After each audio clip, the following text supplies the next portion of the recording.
Hello students, आज हम लोग जो चैप्टर करेंगे उसका नाम है कॉन्ग्रुएंसी ऑफ ट्रायंगल्स।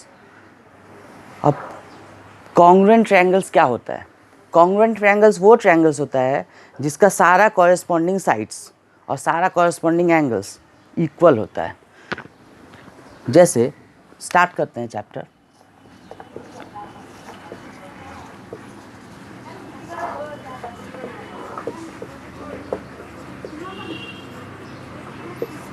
सपोज दो ट्रायंगल्स अगर कॉन्ग्रुएंट हो गया, जैसे लेते हैं यहाँ पे ट्रायंगल ए बी सी और यहाँ ट्रायंगल पी क्यू आर। अगर ये दोनों कॉन्ग्रुएंट है तो सारा कॉरेस्पॉन्डिंग साइड्स और सारा कॉरेस्पॉन्डिंग एंगल्स इक्वल होगा। जैसे ए बी के कॉरेस्पॉन्डिंग साइड्स कौन सा है? P Q. बी सी के कॉरेस्पॉन्डिंग साइड कौन सा है? Q are. और ए सी के कॉरेस्पॉन्डिंग साइड कौन सा है? P R. ये तीनों साइड इक्वल होगा और एंगल, तीन कॉरेस्पॉन्डिंग एंगल्स इक्वल होगा। जैसे एंगल ए बी सी के कॉरेस्पॉन्डिंग एंगल कौन सा है? P Q R. Angle B C A के कॉरेस्पॉन्डिंग कौन सा एंगल है? Q R P. और एंगल बी ए सी के कॉरेस्पॉन्डिंग एंगल कौन सा है? Q P R. ये होगा अगर दो ट्रायंगल कॉन्ग्रुएंट हो। तो अब हम बताते हैं कि ट्रायंगल्स कॉन्ग्रुएंट प्रूफ कैसे करें, क्या क्या क्राइटेरिया है जिससे वो प्रूफ होता है कि दो ट्रायंगल्स कॉन्ग्रुएंट है। तो जो पहला क्राइटेरिया है वो है ट्रिपल एस। तो ट्रिपल एस क्या बोलता है कि when three sides of one triangle are respectively equal,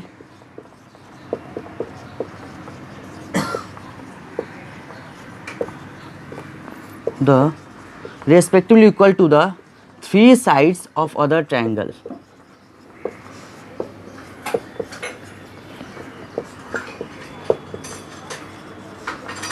then the two triangles are said to be congruent.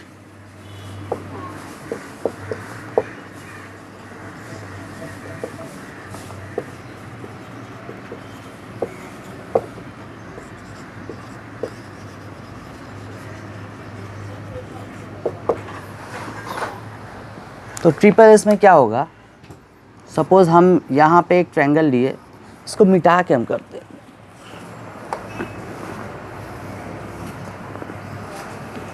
तो ट्रिपल एस में क्या होगा? दो ट्रायंगल है,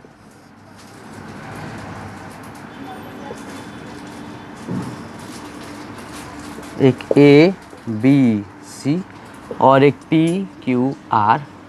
तो इसमें A B must be equals to P Q, B C must be equals to Q R and P R must be equals to A C. अगर ये कंडीशन सेटिस्फाई हो जाएगा तो by triple S the two triangles will be congruent. Next जो criteria है,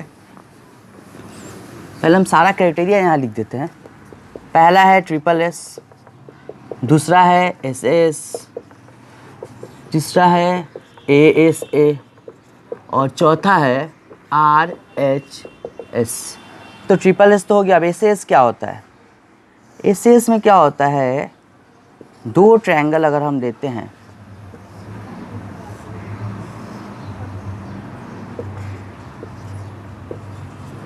ठीक है, तो दो साइड्स और उसका इंक्लूडेड एंगल इक्वल होना चाहिए। The two sides and included angle should be equal. इसका मतलब है जैसे हम ये साइड लिए ए बी और बी सी, तो ए बी और बी सी में इंक्लूडेड एंगल कौन सा है? ये। ठीक उसी तरह अगर हम लोग पी क्यू और क्यू आर ले तो इंक्लूडेड एंगल कौन सा होगा? ये। अगर हम ए बी और बी सी लिए तो इंक्लूडेड एंगल ये है, इधर तो इंक्लूडेड एंगल हो नहीं सकता, यही है। और इधर P Q by Q R लिए तो ये इंक्लूडेड एंगल है। तो यहाँ पे होना क्या चाहिए कि A B must be equals to P Q और B C must be equals to Q R and angle A B C must be equals to angle PQR, then by SAS triangle ABC will be congruent to triangle PQR। ये congruency का sign है, ऐसे denote करते हैं congruency.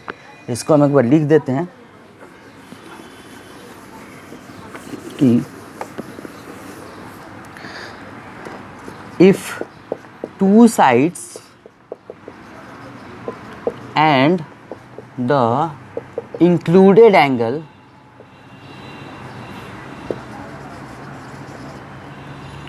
are equal to the two corresponding sides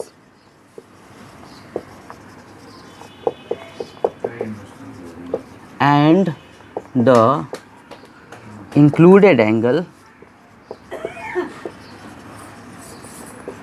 then the two triangles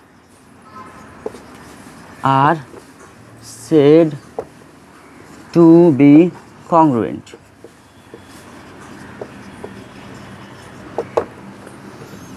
okay और जो next criteria है वो है ASA। ASA में समझ में आ रहा है, दो एंगल होना चाहिए और इस समय बीच में साइड होना चाहिए। सपोज हम लोग दो ट्रायंगल लेते हैं,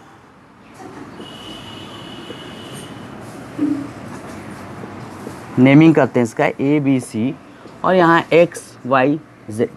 सपोज हम लोग ये दो एंगल लिए, एंगल B एंगल C, तो ये दोनों एंगल कौन से साइड पे, इस साइड पे लाई कर रहा है। ये दोनों एंगल इधर तो लाई करेंगे नहीं, इसी पे लाई कर रहा है। और यहाँ ये दो एंगल लेंगे तो ये इस साइड पे लाई कर रहा है।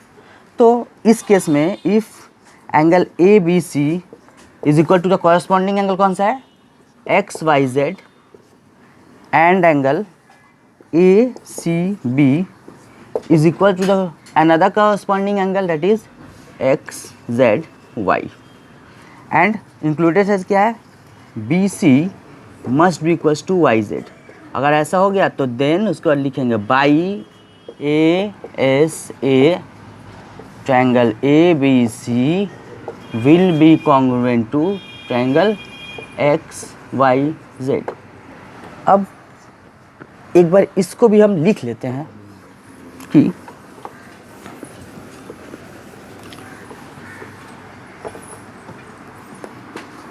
if two angles of a triangle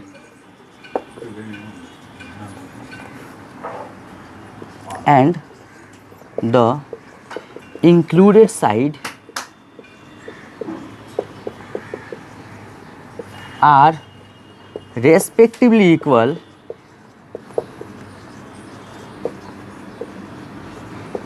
to the two angles and the included side,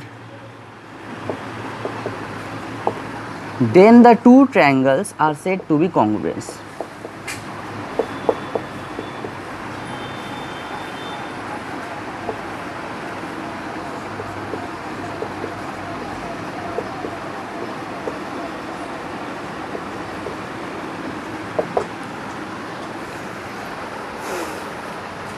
तो चलिए अब नेक्स्ट करते हैं RHS। तो ये RHS जो है, ये RHS हम लोग जनरली यूज़ करते हैं राइट एंगल ट्रायंगल के लिए। This criteria is used only for a right angle triangle. अगर राइट एंगल ट्रायंगल है तभी इसको हम लोग यूज़ कर सकते हैं, नहीं तो नहीं यूज़ कर सकते हैं। Okay, is use only for a right angle triangle. तो देखते हैं कैसा होता है। ये होता क्या एक्चुअली RHS में, सपोज हम लोग दो राइट एंगल ट्रायंगल लेंगे,